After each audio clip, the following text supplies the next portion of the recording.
Michael Malice here. Let that be your welcome for the next hour. We got with us attorney and, more importantly, publisher of the newly resurrected Human Events, Will Chamberlain, pal of mine. So let me explain to the audience what level of friendship we have, because I think it's important, because we're going to have a fun argument. Agreed. We've never hung out one-on-one. We've never talked on the phone. But if you or I called each other out of nowhere, it wouldn't be weird. No. I think that's the level we're at. Is that fair? I think that's right. I mean, Twitter friendships are kind of like that, where if you interact with somebody on Twitter enough... And hung out in person. Yeah, true. We have hung out like in groups. Yeah. Right. Tell me about... I was very excited to see Human Events being resurrected. Human Events, to me, is what people think of when they think of what National Review theoretically is, historically. Right. It was the real deal conservative journal of ideas. They had major names. I think Hayek and Mises were published in there, if I'm not mistaken. I think so, yeah. Rothbard, I know, was published in there. So they were the intellectual heavyweights of, let's say, like the 1950s, I believe. Right. So, yeah, I mean, yeah, we want to bring something like that back. I think a big issue for the MAGA movement, and you will, is just a lack of institutions that are already set up. Like, we have President Trump's in office, but Heritage is not MAGA, right? I mean, you look at think tanks, they're not MAGA in general. And there's a few like periodicals like Breitbart, but in general, like there's just a real lack of institutions. So being able to not just build an institution, but build it with something as robust and historically significant as Human Events, I think is a huge win for us. What do you think of the contemporary National Review crowd? Oh, it's a joke. I mean, it's the problem of when you have people who've been chosen for things rather than who've kind of arisen through a competitive environment, right? Like, you know, Rich Lowry seems like a nice guy, but if you actually look at his resume, it's just a list of him being chosen for progressively more important jobs by higher up people. No pun intended. Right. Progressively. Yeah, exactly. Progressively. And the end result is a very weak National Review that I don't think has any serious influence and also just doesn't kind of drive messaging, and it just doesn't do anything for MAGA. What do you think of the Bulwark? I mean, like there was this interview with Charlie Sykes where he was talking about how we're going to fight against the Trump Republicans, and he sort of confessed at the end that we might actually just be the Japanese soldiers who were still fighting World War II in 1972, and he worried they were. And I want to tell Charlie, you're right, Charlie. That's exactly who you are. No, he's not, because those Japanese soldiers had loyalty, honor, and principles, and they were willing to put their life on the line and make big sacrifices. True, fair enough. So the idea that Charlie Sykes is going to be living in the wilderness and having splinters and having to hunt for his food with those, no offense to you, Milhouse glasses is, or any glasses wear, is a little bit dubious. I mean, these, and I say this as a effete urban intellectual, these people aren't going to have calluses on their hands, although I am doing my squats tonight. Let's be fair. Fair enough. One of the reasons I want to talk to you, and you knew this was coming. The question is that the suit you said you were going to wear today? Yes, it is. Because they thought it was blue. Oh, no, I showed the suit yesterday. It's the same suit. So I was hosting an event for Cernovich, Night for Freedom, a couple weeks ago, and I was on a panel with you. Yeah. And everything you said, I completely hated and it really triggered me. And as the host, I'm sitting there, and it takes a lot to trigger me. Mm-hmm. And I realized one of the ways to trigger me is to put me in a position where I'm not in a position to respond and have to be magnanimous. And I'm like, well, now we're here. So let's talk about the argument about social censorship. Absolutely. Because you and I broadly have complete agreement. Yeah, I would say so. So we have completely different ways of getting there. Right. So what was the, and you're coming at this as an attorney. Yeah. And as an attorney, you realize, I'm not trying to be condescending, words have very specific meanings in legal context. Yes. And people often use them in social media context very loosely and very stupidly. Right. So when we're talking about regulation, we have to use these words specifically and correctly as opposed to vaguely. Right. I mean, there are people who really think that the First Amendment somehow prohibits Twitter and Facebook from censoring conservative speech. I think that's obviously wrong, right?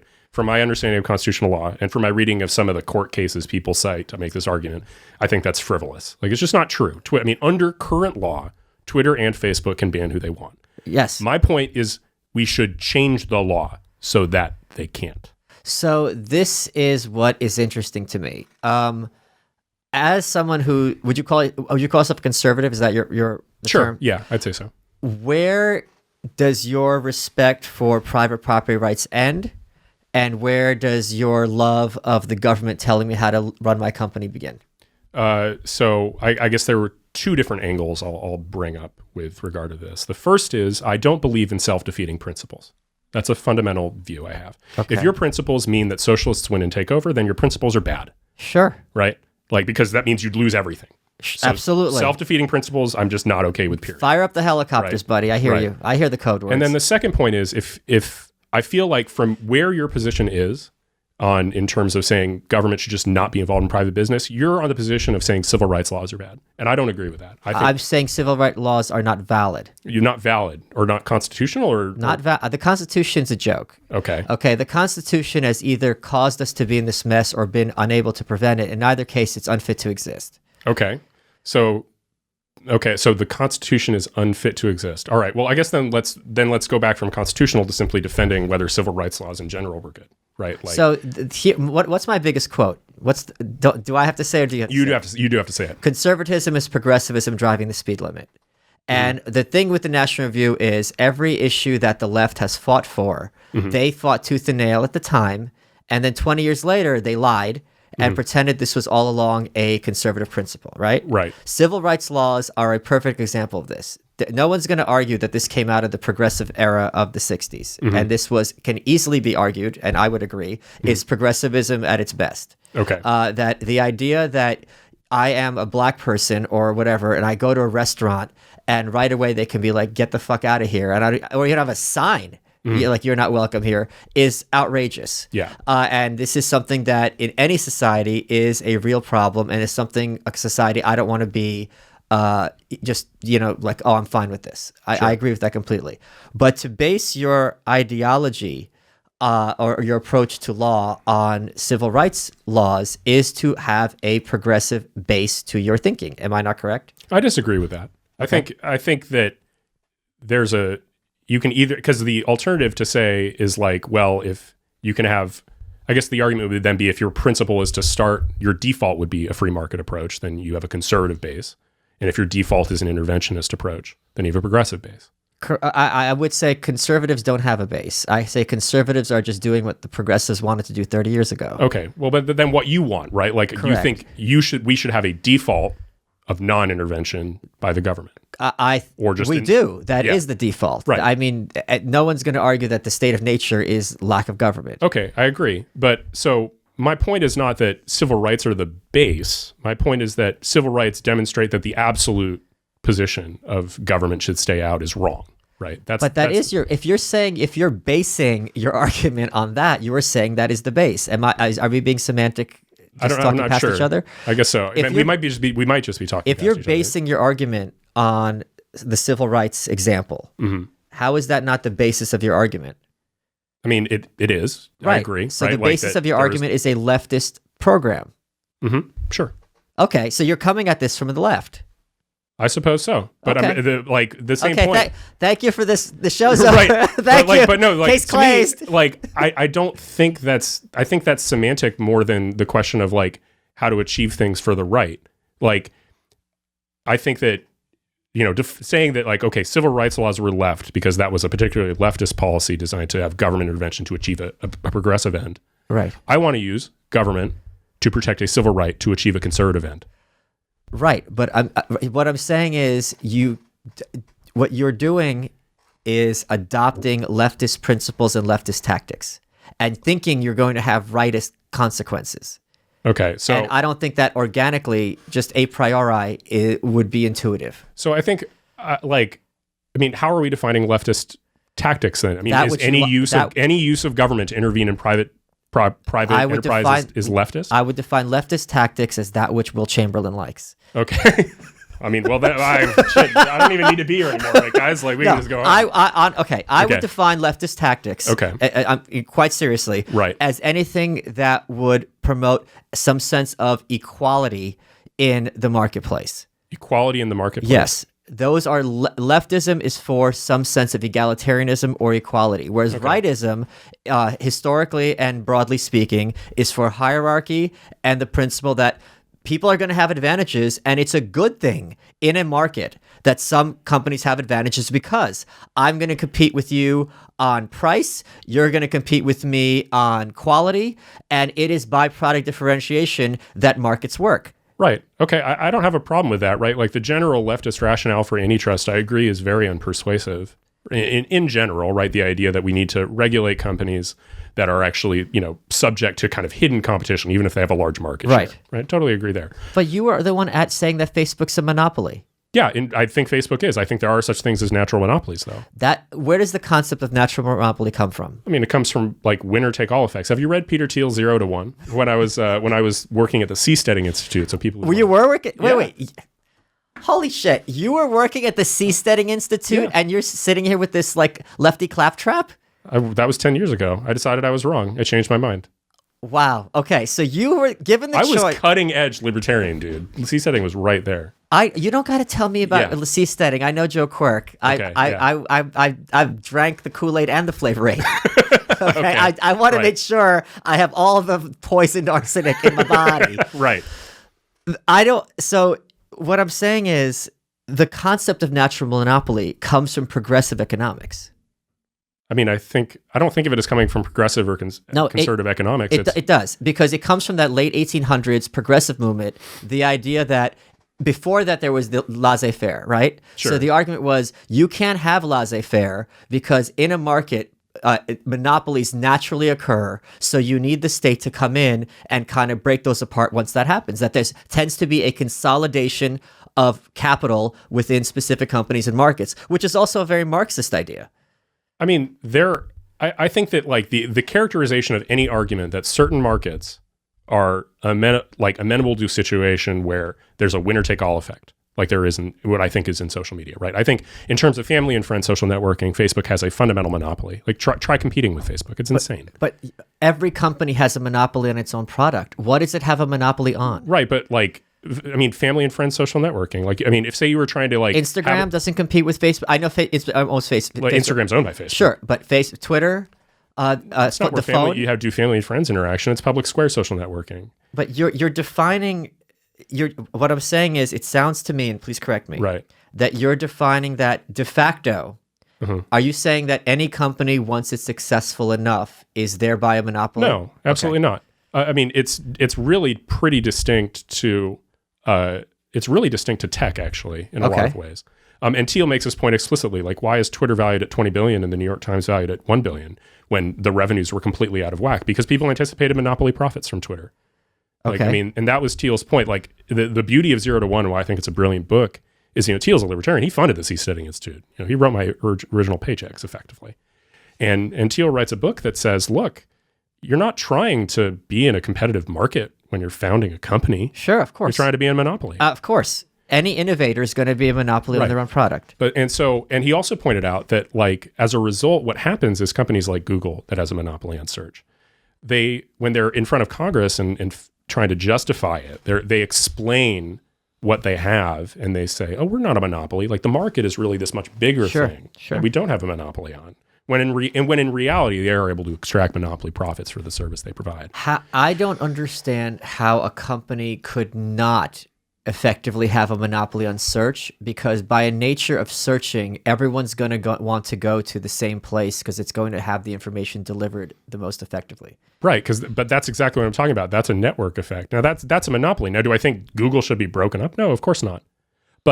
And do I care about Google actually making monopoly profits? No, that's like the left's idea, right? The left's like, oh God, monopoly profits. We must have competitive markets, so consumers will be better off. It's not what I'm talking about at all. Okay, right. I couldn't care less about Twitter, Facebook, Google making monopoly profits. Okay, they can make They can make 10 times what they make, 100 times what they make. Couldn't care less. Greed is good. Greed is good. Okay, on the same page again. They're all run by leftists, and they're taking this monopoly power and they're using it to ruin conservatives' political chances. That's saying that we shouldn't intervene and let conservatives lose is a self-defeating principle. Sure. What I'm saying is let's go through something, how this would work in principle. Mm-hmm. Okay. I'm sure I'm going to be sarcastic with this next question. Sure. This is a gimme. I'm sure you're a huge fan of the Southern Poverty Law Center, the SPLC, and everything they do. Oh yeah, wonderful organization. You're the best. My sister donated to them. It's like still like an issue. Yeah. Was it tough, like cutting off ties with your sister? Well, she did it first. Wait, you guys really don't talk? No, this is like, I don't want to go too in depth because this is actually a personal story, but yeah, like she's not a fan of mine. She really isn't. She's like a British, she like went to Britain and has like British lefty sympathies. So I think one of the worst things about what I call the evangelical left, which it sounds like she's a member of, and I'm trying to talk shit on your family, is it hurts my heart, and I do have one, that people will put politics above family or above friendships. Completely agreed. And it is jarring to me because I have many friends who I don't agree with politically, including you. And it would kill me to know that someone who I could call when I'm in a bad spot, there's a parallel universe where me and them aren't speaking because of who they voted for. It's like, which is more important to you, that someone flicks a switch the same way that you do in a box, or that when you're in a bad way, they're like, I'm canceling my plans and coming to your house, and this is family.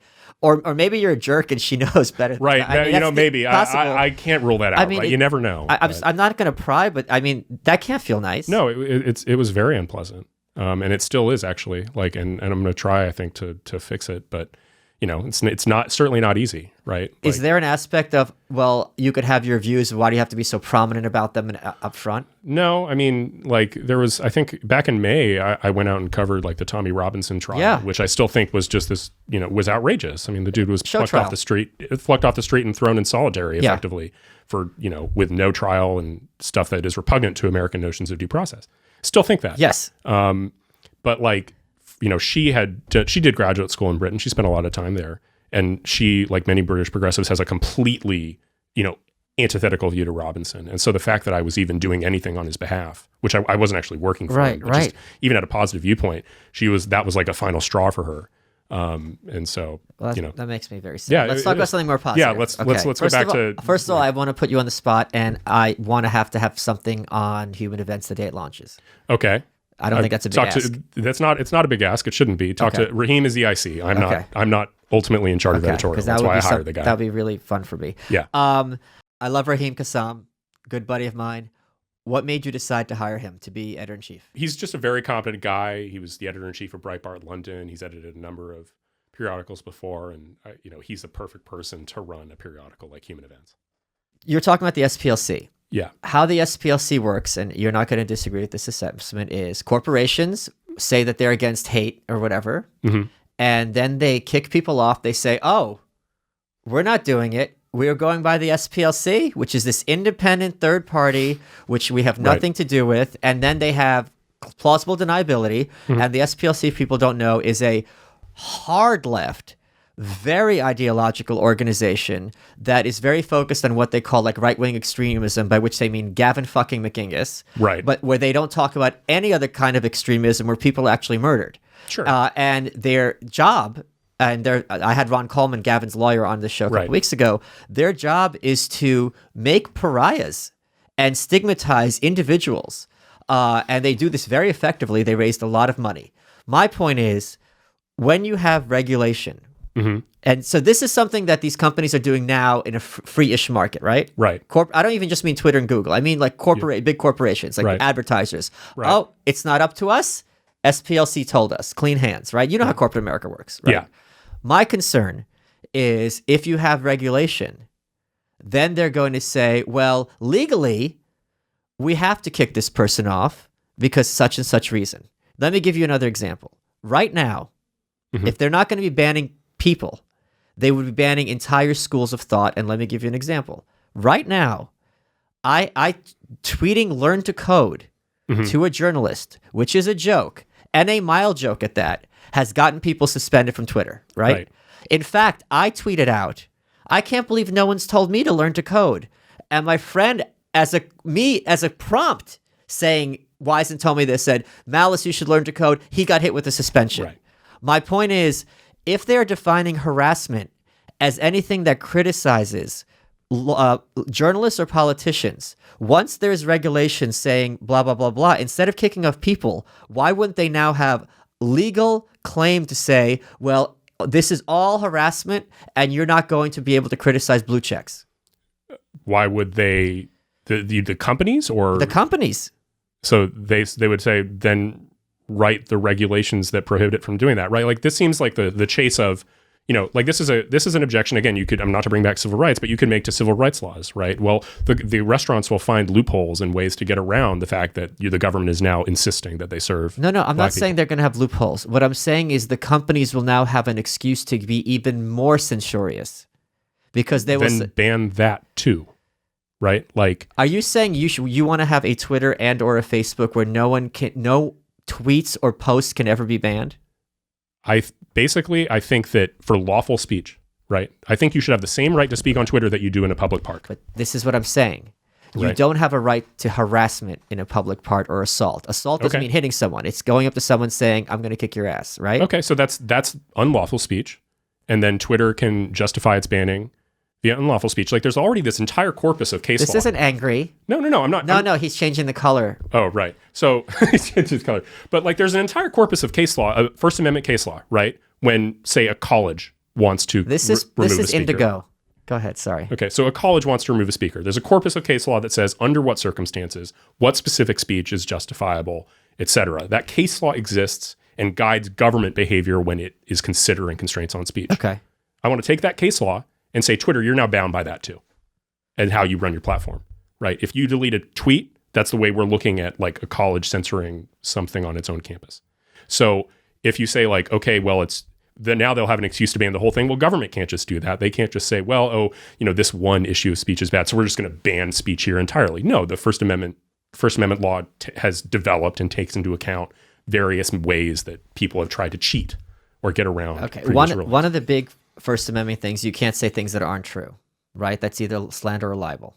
No, I mean, you can lie. You just can't lie in a way that causes people damage. Sure, right. Correct. Mm-hmm. What I'm saying is, it's very easy to make the claim as Facebook, right? Yeah. That fake news, which is news that contradicts the narrative from their perspective, right, is lying and causing people damage because it's fucking up our democracy. Democracy dies in darkness. So therefore, it's okay to ban these entire schools of thought. This is their argument right now. I mean, that argument would get heard by a court, and I mean, it would face the same judgment by a court effectively. Like, I mean, the way this law would work, if you're thinking about what would a free speech online, an online speech civil rights law look like?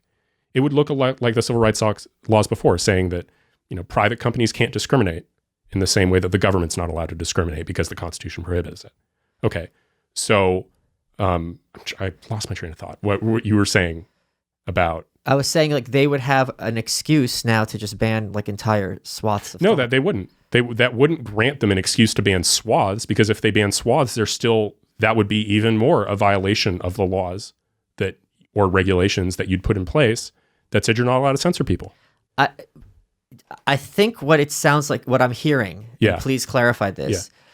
Yeah. The problem with regulations is that they're not self-executing, right? They're not EXEs. They're going to be implemented by bureaucrats or regulators. Mm-hmm. And the idea to me, if you look at Lois Lerner, that these regulators are roughly tend to be amenable toward conservative principles sounds not historically accurate. Well, I mean, you don't need just regulation. I mean, this is how litigation is also a basic mechanism for solving these problems. Like, how do you get private companies to obey the law, period? Right? Well, you can have regulators doing it in a sort of ex ante fashion, right? Saying, oh, this is the set of things you need to do, policies you need to implement so you don't violate the law. Or you have litigation, which is ex post, i.e. individuals wronged by company violates the law can sue. So same thing here, right? There's a regulator that, because, and honestly, I think about how the regulator itself is constrained by the First Amendment. So when you're worried about, well, regulation, if it goes to the free speech direction, it could also go to the anti-free speech direction. That's not true. It can always liberate speech. There's nothing unconstitutional about that. But the moment government regulation is constraining speech, bam, First Amendment, that's state action. I don't think regulation can liberate speech. You don't think so? No, I think all regulation, and especially the issue is, corporations are always going to have the ear of Congress far more than you, who has it far more than I do. I mean, I disagree. In 2019, as long as social media is open, I disagree. You don't think corporations and lobbyists have more access than the average person or the above average person, such as you and myself? Donald Trump is president. That's non sequitur. No, but I mean it. Social media has changed the game to the point that corporations and the government are easier to bully than ever before. And I'm talking about lobbying. Even lobbying, right? They have some influence, but like, I guess, so like that's a secondary, we have to actually separate that, right? That's a secondary question of whether if you try to regulate, if you try and pass a law, it will get thwarted by lobbyists. No, it'll get written by lobbyists to favor their clients. Okay, so that means you haven't done an effective enough lobbying campaign. There are some laws written by like nonprofits. So we just have to lobby harder than them. Yeah, set up a 501c4 and take a lot of money. It turns out this issue, everybody cares about it, right? Like it's one of the most potent issues for the right. There are ways to mobilize social media and and institutions to like get this sort of thing passed. I mean, for example, there's regulations against, Ayaan Hirsi Ali does work to pass laws banning female genital mutilation. Right. One of them got struck down as unconstitutional because it violated the Commerce Clause, oddly enough. But in general, like she's gotten those laws passed. They haven't been messed with by lobbyists. So yeah, the tech companies have lobbyists, but the tech companies weren't at CPAC this year. On CPAC main stage was a big tech censorship panel. Donald Trump Jr. and most of the administration is very aggressively anti-Facebook, Google, Twitter. I understand. A good example of this is our buddy Raheem. Raheem got kicked out of Facebook for no reason, both his fan page and his personal page. Right. And it took Donald Trump Jr. to come in and be like, what the hell is going on? Right. And they reinstated it and pretended it was an accident, right? Right. And what happens if you're not a Raheem, if you're somebody who's a no one, and then you're not going to have Trump Jr. have your ear, and then you're not going to have any hope. That's the current situation. Right. I love Raheem Kassam, good buddy of mine. What made you decide to hire him to be editor-in-chief? Well, he's this very charismatic British guy with a real personality, kind of like the Gujarati Hitchens. And I think that his punch will really add a lot of value to Human Events. I was just talking to Matt Phillips, who was head of the Free State Project at some point. Great guy. You guys know I love the Free State Project. If you go to fspfreestateproject.org/join, you can learn more about it. What is the Free State Project? It's a movement to put the principles of liberty into practice. A lot of people have committed to moving to New Hampshire. That was the state they chose. They've done it. Thousands of people. Different cities in New Hampshire have people who share your values and your principles. And right away, you're going to have a community, and you don't have to pretend that you don't have your values. You can live them. They've got constitutional carry. They've got castle doctrine. They've got gun clubs. They've got no knife laws. They've got the Free State Project has a calendar, a social calendar, so you can meet people. It's not like on Tinder where all these blue-haired chicks are talking about how much they hate Trump. Some of these libertarian women are very good-looking. Some. If you go to fsp.org/join, you can learn more about putting the principles that you value into practice. Let's see what else they've got here. It's the small population. Live free or die culture. Active jury outreach. Civil disobedience is practiced by peaceful communities who challenge authorities. Groups regularly gather to publicly smoke marijuana, conduct open carry litter pickups, film police encounters, and detour traffic prior to police checkpoints. So we all flap our gums on Twitter about these ideas. They're actually doing something about it. It's exciting. It's invigorating. If you've ever gone to a big national libertarian event, you're going to find people you like there, some. And that's the beauty of the Free State Project. Go to fsp.org/join to learn more. Let's get back into it. But I don't understand let's go with the Elizabeth Warren argument. Okay. It sounds to me, and please correct me, that you're making you didn't build that argument. That once a company reaches a certain point, Will Chamberlain or Michael Malice are in a position to tell you how to run your company. Is there anything wrong with Twitter being a place for only or predominantly left of center speech? As like in the abstract? In the abstract. In the abstract of a social, any social network deciding it wants to be solely a left of center place for speech? Or predominantly. Predominantly. In the abstract, no. But that principle is subject to the prior rule, which is no self-defeating principles. If Twitter has become a natural monopoly, the de facto public square, the de facto place where most, political communication on the internet happens, and then all of a sudden they want to change their mind and only be left of center, or they want to be biased, and that has impact on the ability of conservatives to win elections, I don't know why conservatives are just supposed to bend over. No one is saying conservatives. Whoa. See, Right. no one's saying conservatives should just bend over. Okay. My point is, in terms of, I'm much more thinking. I think you have more faith in voting and lobbying than I do in terms of what's going to win. Mm-hmm. I have more faith in markets and asymmetries. And to me, and I don't think you're going to disagree with my following point at all. Right. That when you have these big unwieldy like corporations, it is a huge disadvantage for them, for the new guy to come in, offer something shiny and alternative, and to compete with them. Which is why so often Facebook and Google just gobble them up, because it's like, oh shit, this newcomer can easily upset the apple cart. Mm-hmm. And especially in a tech milieu, sorry to use that word, where there are so many startups who are just hungry and young and smart, who are like, we're doing something in a new way. Mm-hmm. To me, that is much more of when you have the higher the cost of entry, which is what lobbying and regulations do, the harder it is for that new guy to come in and create a new market and ruin things for the old school. Well, just tailor the regulations properly. And I guess there's but that gets back to the prior question of who's going to write the regulations, who's going to write the laws. Right, and who's going to implement them. Right, so here's where I think there's something you're not considering, which is that when one political party has its political future dependent on getting those laws right, they're going to care a lot more about getting the laws right than the money they're getting from lobbyists. I think the Democrats' political future also would depend on getting these laws right, because they would see this as a huge advantage for them, and they have the House, and the president obviously does not write these laws unilaterally, right, nor do the Senate Republicans. Sure, I'm not saying we do it with the Democratic House. I'm saying this is aspirational for the next time Republicans have power. Okay, right. But we pass a law that makes this equivalent. We pass a piece of civil rights legislation that basically says that private companies at a certain social media companies at a certain level, at a certain size, are bound by the First Amendment law when it comes to censoring speech.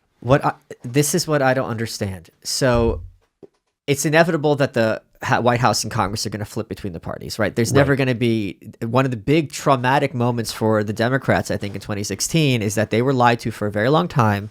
And conservatives, I think many of them believe this also, especially the alt-right, that once America becomes a majority-minority country or something akin to that, the Republicans will never be able to win anything ever again, right? It's it's the victory of the children of light over the children of darkness. Right. Meanwhile, the Republicans had the biggest share of the House until fairly recently, since the 1920s, right? Yeah. Which the data does not feed into that perspective. What happens when you write this legislation?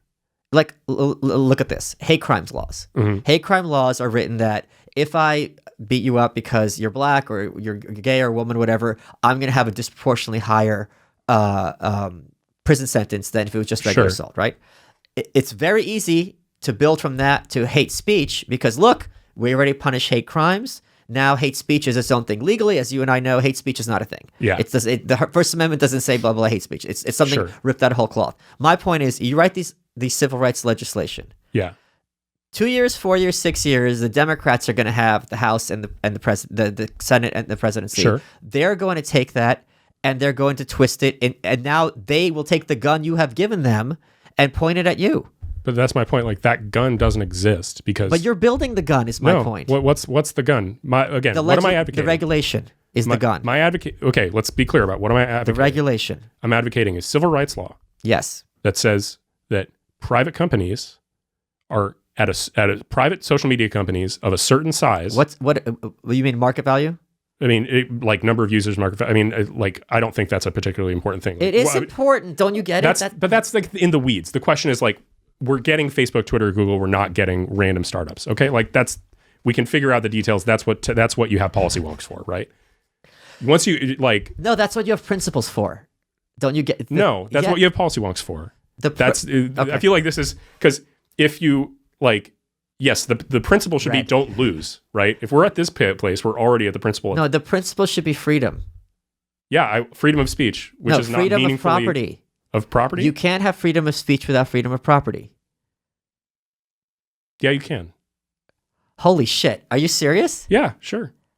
How? You're saying in a socialist country there's free speech ever?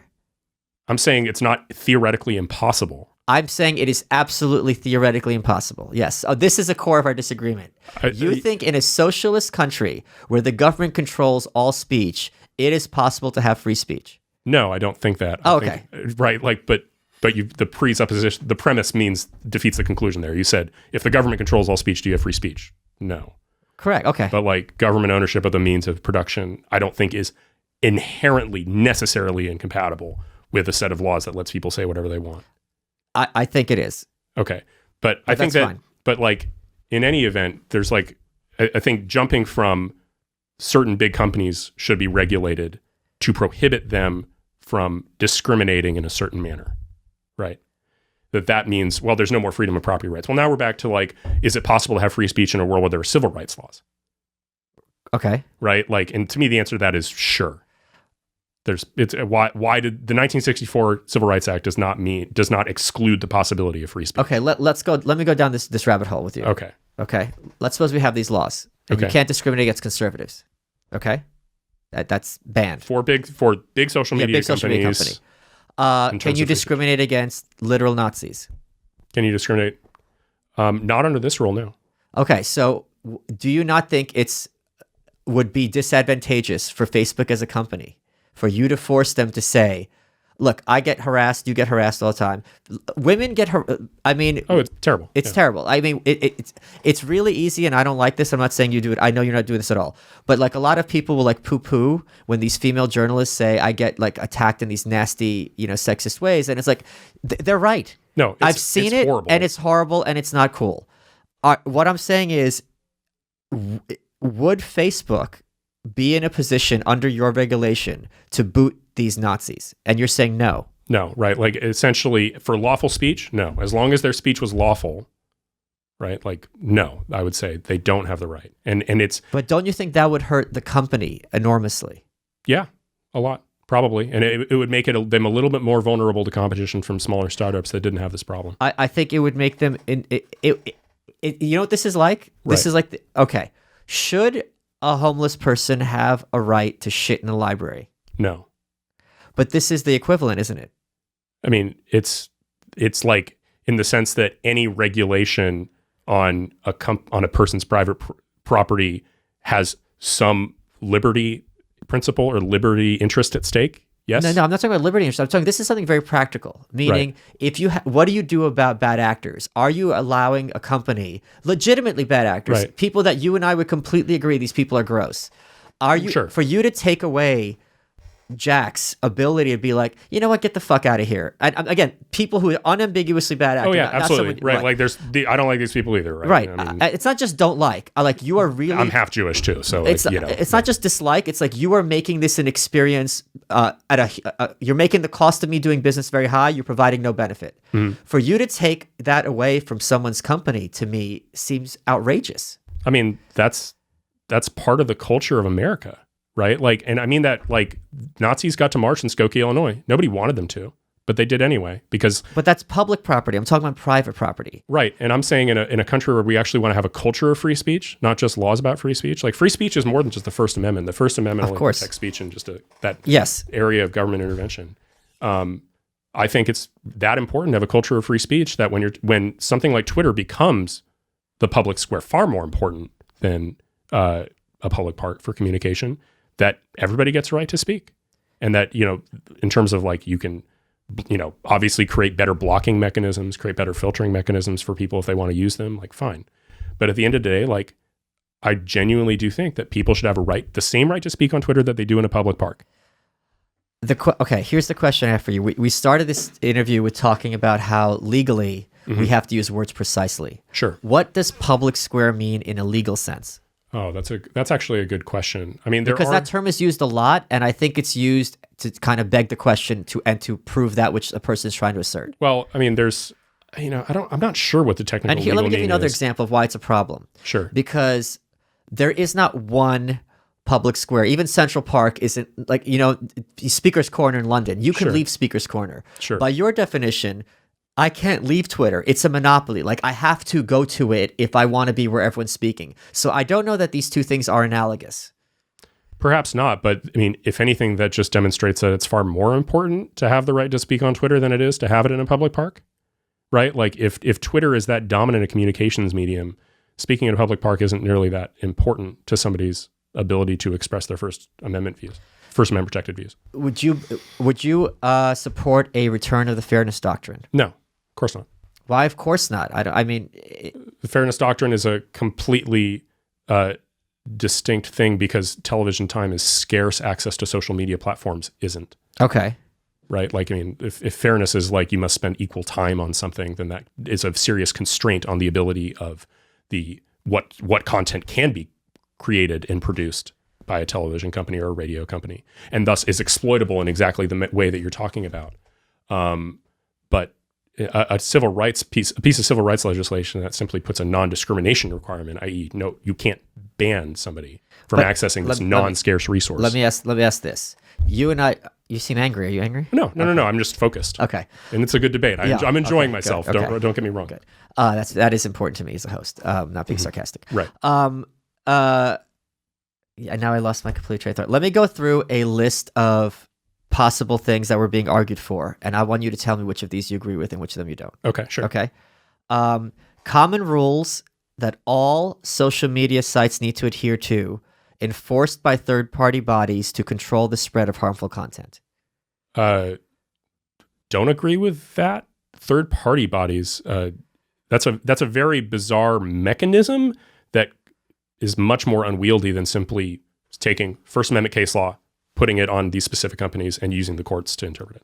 Completely agree with you. Right. Stronger laws around the world to protect the integrity of elections with common standards for all websites. Common standards for all websites. Probably don't agree with that. Perfect. I might actually agree with mandatory voter ID. Across federal law, mandatory voter ID. What's on the internet? No, for like voting, for like elections. Oh, okay, yeah, protecting the integrity of elections, preventing fraud. Laws that not only apply to candidates and elections, but also other divisive political issues, and for laws... Okay, this is stupid. I agree. Industry-wide standards to control how political campaigns use data to target voters online. No, don't agree with that. Perfect. More countries to adopt privacy laws like the EU's General Data Protection Regulation. I mean, privacy laws I'm okay with in general. Wait. I mean, if it's the EU's General Data Protection Regulation. I'd have to know the details, okay. Right? And I'm not opposed to. The correct answer is if the EU's for it, it's probably wrong. True. I think that's a fair answer. True. Okay. A common global framework that means laws are all standardized globally. No. Good. Okay. We're nationalists here, not global liberal imperialists. Clear rules about who's responsible for protecting people. Okay. So these were all Mark Zuckerberg's regulations, and you were against all of them. So I'm very, very glad to hear it. Right. No, Mark Zuckerberg is an adversary of the conservative movement. I know. That's why I was scared that you were going to agree with these. No, he's an adversary. Okay. I want to make life harder for Mark. I want to make life harder for Jack. I want to make life harder for Google. What do you think of Elizabeth Warren's, I don't know if you've dug deep into this because I have not, her recent claims that we got to break up Google and these companies are too big? I think breaking up is probably silly. I mean, again, if the underlying thesis is right that there's a network effect and then it's just going to re-arise, right? Oh, here's my question. What I had is Twitter right now. If you go to Wikipedia, there's even a Wikipedia page about people who've been banned from Twitter. Mm-hmm. I think with literally one exception, they're all right of center. Mm-hmm. But they claim with a straight face, including congressional testimony, that they don't discriminate against conservatives, right? Mm-hmm. Yeah. So let's talk about how this would work in practice. So they're saying we already don't do this. So if the law is about you can't discriminate against conservatives, what they would do is find some commonality of conservative behavior, say, oh, these people repeat fake news, and saying, we're not discriminating against conservatives, we're discriminating against this behavior, an ex post facto rationalization. Right. Well, I mean, that's a good reason to adopt the take First Amendment case law, apply it to the corporations, as opposed to just a general non-discrimination rule. Okay. Right? Like, if you just say First Amendment case law applies, then the end result of that is, oh, you banned them for lawful speech? Well, that was illegitimate, so you need to bring them back. What do you think of the whole sex trafficking law, which makes companies kind of... I'll explain it to you if you're not that familiar with it. It was like, okay, if your website is being used to further sex trafficking, like you're going to be held legally responsible. Now, sounds great. Obviously, like we don't want websites for sex trafficking. But what happens is sex trafficking gets defined as like prostitution, and Craigslist, which has the section for, private behavior between consenting adults and Backpage, they're getting shut down because now you guys are promoting sex trafficking. Yeah, I mean, I as an abstract principle, I'm generally opposed to laws like that. I mean, that's a kind of case where like it's a classic regulation will do more harm than good case because people don't understand the internet, right? When you one of the reasons I love the idea of First Amendment case law applying to private corporations is because it's elegant, it's developed, like it has there's a common law aspect to First Amendment case law over time, and so the things that people are going to mess up or that create these problems, they're a lot more likely to have already been resolved in a nuanced way by courts. That said, I generally don't like white knighting for social media companies. So, for example, net neutrality, right?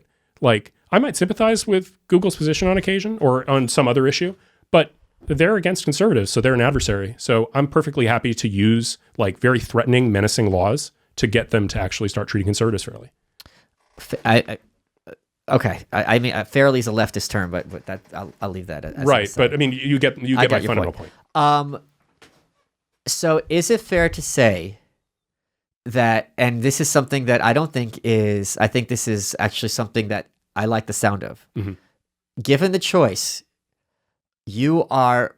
given that they have not only no loyalty to you and your allies, but in fact have made themselves very clear your adversaries, you are perfectly happy and fine with burning Twitter down as opposed to letting it continue and even escalate in the direction it's going, given those choices. I mean, it's sort of a close question. Right now, Twitter, it's still good for the right to have access to Twitter, and I think we still benefit most from its existence, right? Because all the other mainstream media companies are controlled by the left, it's like the one place where we have... But Twitter is controlled by the left. Yeah, but Twitter is controlled by the left, but there's like, it's sort of exploitable by the right, if you will, in a way that most of the mainstream media companies aren't.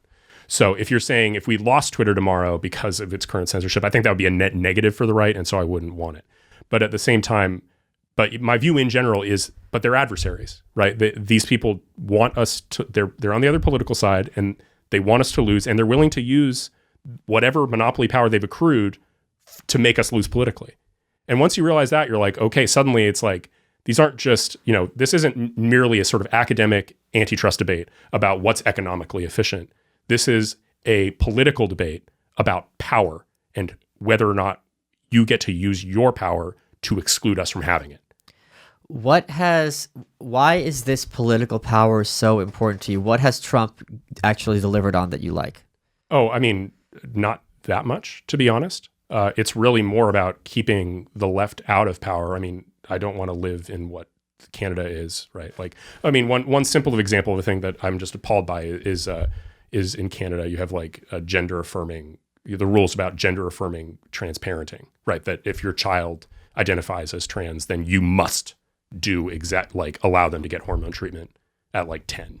Oh, is that true? Like it's something really bad. I mean, I'm not sure, don't quote me on that being exactly right, but like gender affirming, it's disgusting and appalling. And it's the kind of thing where I'm not willing to let that happen. Yeah. And I'll do what's in my power to stop that. And if so, there's a whole slew of policies that like I view coming from the social justice left that are completely unacceptable, completely beyond the pale, would be disastrous. Non-starters. We're not having this conversation. Right, exactly.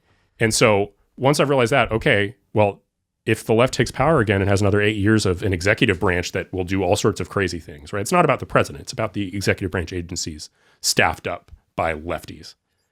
It's like, that's not a tenable. I don't want that. I will do what is necessary to stop that. And if you, Twitter, are using what looks to me like monopoly power to make that event happen, then you're a political adversary of mine. And we're going to look at using what power we have, namely the fact that we currently have some control over the government, to change that. Right now, I don't use Facebook anymore. I only use it to updates. I don't read my feed. Right. Because right now, what Facebook and Instagram do, I think to some extent, is they don't show you everything. Like if I'm friends with you on Facebook or Nate or whoever, I want to see everything that they're posting. I don't have that option. Right. They're going to somehow have an algorithm to pick and choose. Under your proposed regulation, would that be taken away? That's a tricky area that I actually don't have an answer to yet, right? Like in terms of what is regulating the use of algorithms. And obviously that's way more tricky and an easy place to screw up. It's right. Like there's not some corpus of case law. There's not some historical knowledge about how to do that. So I would be hesitant to regulate algorithms. Obviously, there's going to be some ways in which, like a maliciously headed Twitter, trying to screw over conservatives, would say, okay, I can't ban anybody. So instead, I'm going to impose an algorithm that screws over conservatives. It's actually happening right now. Do you not know about this? Like shadow banning or something like that? No. Okay. So Drawn Strike, Brian Cates, I think is his name, told me about this. And this is something that's very important for everyone to listen to. If you go to your Twitter data, it gleans from your posts somehow, or your tweets, what your interests are. And there'll be a list of like 40. Yeah. And if there are things that are like veterans, conservative, Donald Trump, whatever, those you can uncheck those boxes currently. Right. Your interaction and your engagement changes, I've noticed, and this could be cognitive bias or confirmation bias, dramatically when you uncheck those boxes that are anything vaguely conservative. And I do that every single day. Wow, really? And my engagement has changed. So this is a great example of what you're talking about, where they can say, we're not banning conservatives. We're not shadow banning conservatives. What we're doing is our algorithm is maximizing, showing you what it is that you have said that you want to see. Right.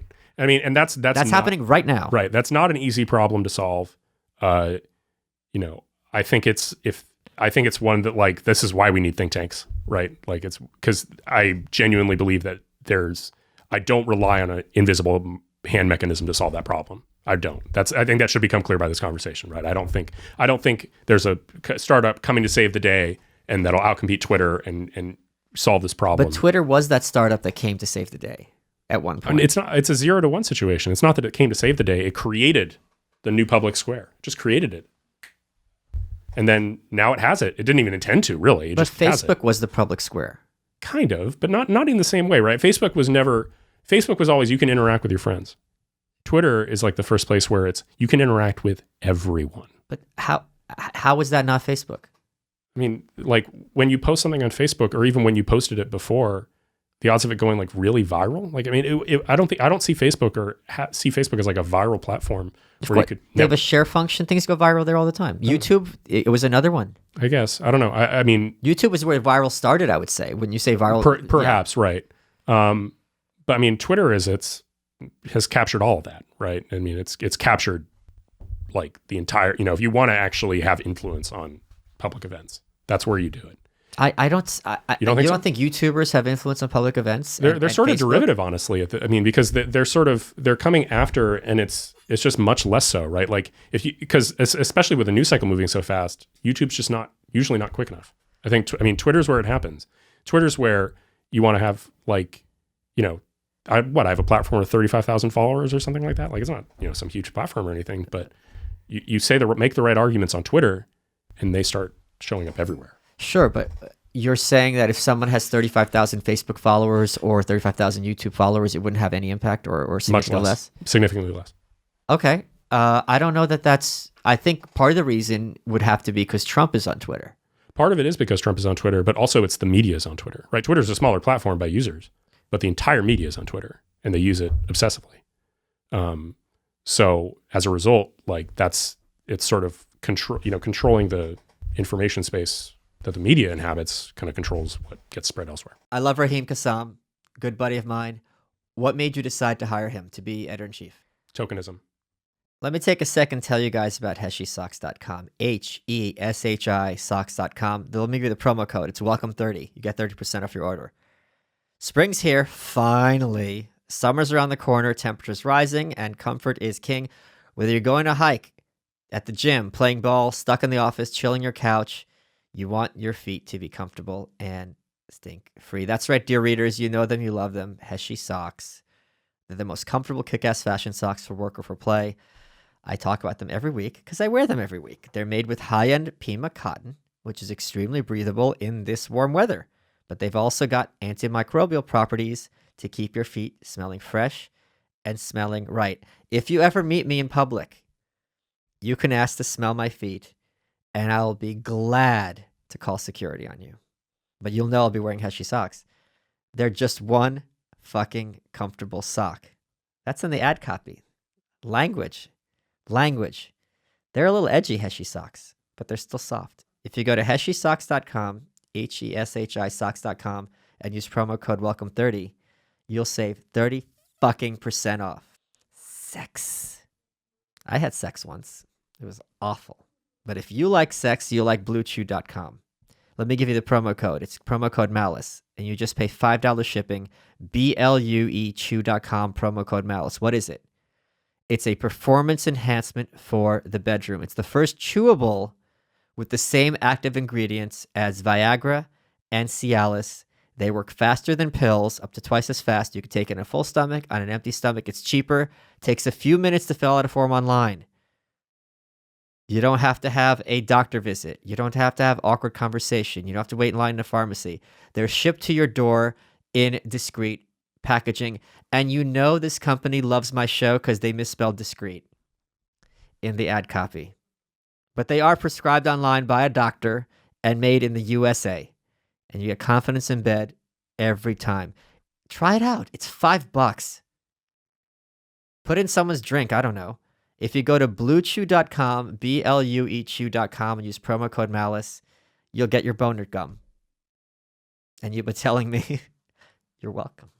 Let's get back into it. I just want to point out that subscribers to Guest Digital get access to the chat room that's happening live as we talk. And they've gone down this Lord of the Rings rabbit hole as we're speaking. And I want to utter my complete contempt for these dorks. This is important. Yeah, Narnia is where it's at. None of this Lord of the Rings gobbledygoo. Here's actually a good question. How do we keep determining the size and user base of things to regulate? How do we keep determining it? So I guess at the start, because you just said Twitter is smaller in terms of users than YouTube and Facebook. Sure. But I mean, it's still got I don't know how many regular users. Sure, but my point is, we would want there to be some sort of objective metric. Sure. I mean, I am open to suggestions on that, right? Okay. I mean, the goal is to capture, think about commander's intent, right? Commander's intent is capture Facebook, YouTube, Twitter, Google. Don't capture rando startups. Okay. Right. So you got a metric that does that? That's where I'd say policy one. Figure out how to accomplish this goal of coming up with a rule that captures the companies we want to capture, doesn't capture the companies we don't. So I don't know. I mean, I'm not an expert and I really don't know the answer to that question, but I'm very confident it's a solvable problem. Is your brand of conservatism, because you said earlier about why it's important to have Trump in power, and you said it's more keeping the leftists out of power because they're, the things they want are just really radical and just complete non-starters. Yeah. So are you much more like, okay, let's keep the government where it is. It's roughly fine and have the free market provide solutions rather than try to have the government maybe made more workable? I mean, it's I don't know. I see both of those. I see those as pretty similar. But right? What are you advocating? If other than having the left out of power, what are you wanting the conservative government to look like? Oh, I mean, I want policy to kind of look at what it was in the 90s, basically, right? Let's just go back about 20 years. That's literally the National Review. I mean, just literally opened this episode. But that includes, in my judgment, a harder line on immigration than say National Review is taking, sure, and a variety of other mechanisms that are essentially oriented towards the metapolitical question of how do we keep the left out of power, right? But in terms of policy, my technocratic policy views, they're moderate, super moderate. I'm not an evangelical. I don't have strong, honestly, I don't have strong views about what the right answer to healthcare reform is, for example, or education, or abolish it and eugenics. Abolish, abolish the universities. Actually, that is something we should seriously consider. But just in general, I don't have strong technocratic policy views. I feel like the political debate in 2019 is really, all the major questions today are questions about, can we map what do we do to the political battleground so that we are not completely on the low ground for the next generation? I think that's actually a very, very smart approach because, like Breitbart said, politics being downstream of culture, right? Right. So if you're focusing on how the left does this shamelessly, and they'll say they're doing this ethically out of principles, they're not, and there's nothing wrong with it. How do I juggle the electorate to get the results that I want? And they're saying they're doing principle. No, and there's nothing wrong with it. You want the result you want. You will want the result you want. So let's play that game as well. We're going to make the electorate so I get the wins. So voting age to 30, right? I disenfranchise the youth. Yeah. I'm sorry. You think 16-year-olds should vote? Okay, I don't think anybody under the age of 30 should vote. Right. Why am I wrong? Yeah. Right. I was an idiot in my 20s. Most people were. Yeah, sure. So voting age to 30, mandatory voter ID, right? Federal laws about elections that ban like California vote harvesting and various other fraudulent mechanisms they're using. Immigration restriction. You go down the list of the things I want, and I'm so focused on the questions about how do we make sure that Republicans continue to hold power, because I know what the left is doing. They want pack the courts, abolish the Electoral College, voting age is 16. Actually, there was I think it's a Washington Post piece where they went through all the candidates and said, how do you stand on the issues? And literally the issues were that they asked them about voting age to 16, pack the courts, using that term. Yeah. This is what's amazing. Historically, pack the courts was the negative. You know how instead of saying tax increases, they'll say revenue generation, right? Right. That sounds better.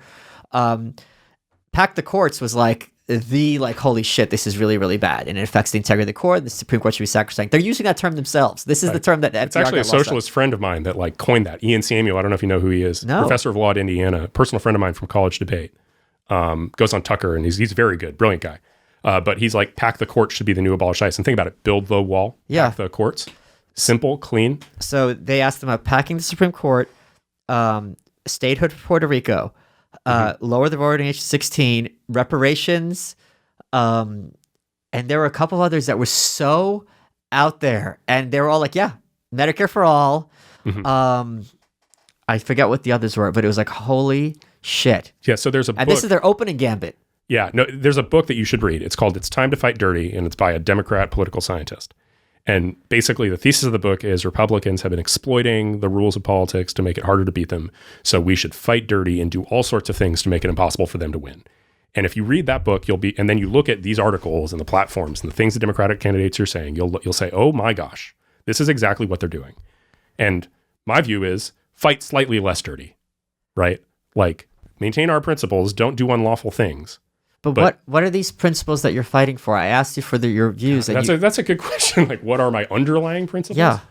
I don't know. I mean, there's a bit of Burkean flourishing stuff. God damn it. Okay. But like, I'm sort of I think the way I think about the world is most people can lead pretty good lives if they aren't surrounded by crime, if they're able to basically do what they want to do, and if the government isn't getting in their way on a regular basis. And so, I look at, we have a lot of places where it's possible to live a really pleasant, wonderful life, and American society is actually pretty great in a lot of ways. But that's not a principle. That's a descriptor of what the end result would look like. Right. I don't know. I mean, I don't know. I guess I just don't think about politics from the perspective of like, what are my, pre-existing principles? Like, I like liberty. Liberty's good. Right? Yeah, that's a great principle. That's a great principle. But there are some times where I'm like, liberty's not that important. Security is really important too. That's another good principle. Okay. Like, you see what I'm saying? I come at it from the perspective of, I don't know, I like pragmatism. I don't know another way to put it. Pragmatism. Let's let people live their lives. Yeah, oddly enough. In this respect, right? Like, if you say Obama didn't have some grand fixed ideological set of principles, neither do I. I wouldn't say I do. And part of the reason is that I used to be a libertarian, and I think the libertarians are clearly wrong now. So I kind of don't, I'm not, I think politics is really hard. I think ethics is really hard. Sure. I think the left is obviously clearly wrong, but that doesn't mean I have some clear idea of what the right move is. And so I sort of have this, sort of hesitant, like. If they're clearly wrong, why are you fighting less dirty? Shouldn't you fight more dirty?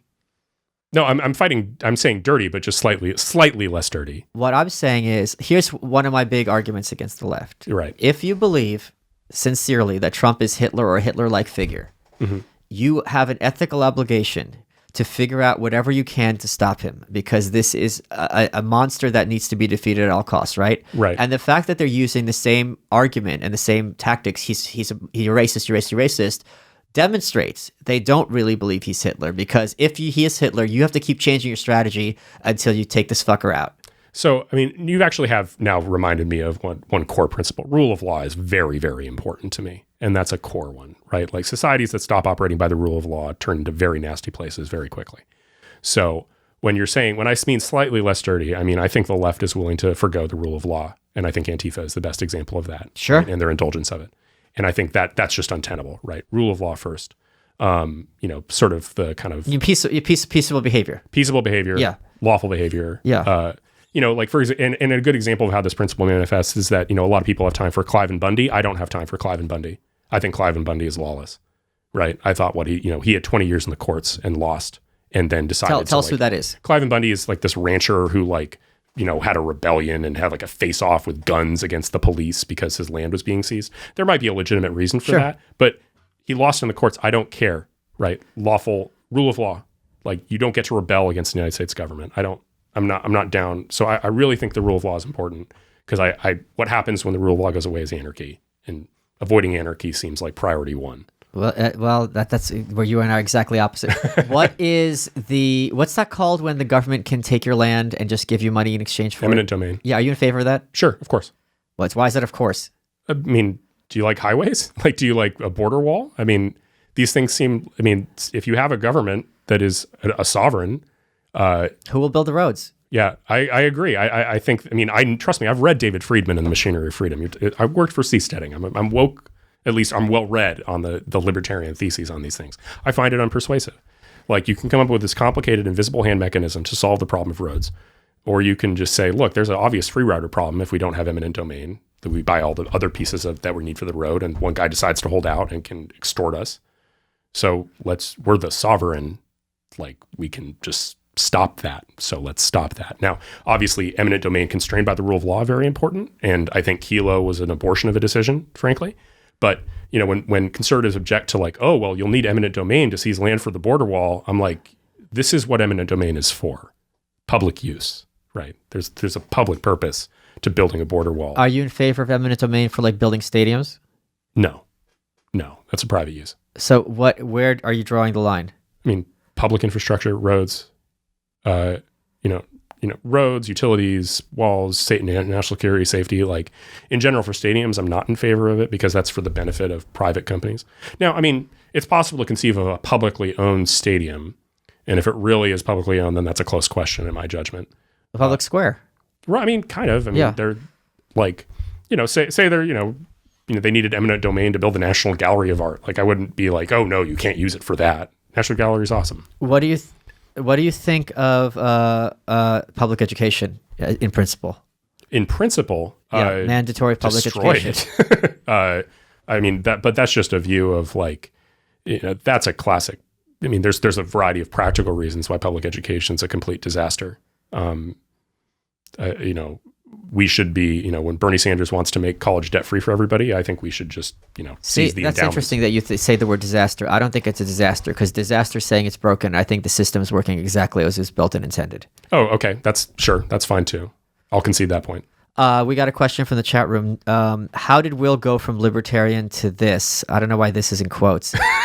I sincerely don't get it. I don't know. I mean, how does anybody change their political views? You sort of. I did college debate while I was a libertarian and won some arguments, lost some arguments, figured out what was high ground, figured out what wasn't. And I think the course of doing that over about 6 or 7 years changed my beliefs on certain things where I just decided certain libertarian positions weren't really that defensible and that there's a much simpler and better argument for the state. What do you think is the most indefensible libertarian position? The most indefensible libertarian position? I mean, open borders to me is indefensible. I mean, it's a self-defeating principle. Sure. Right. So there are a few of those. But that's one of them.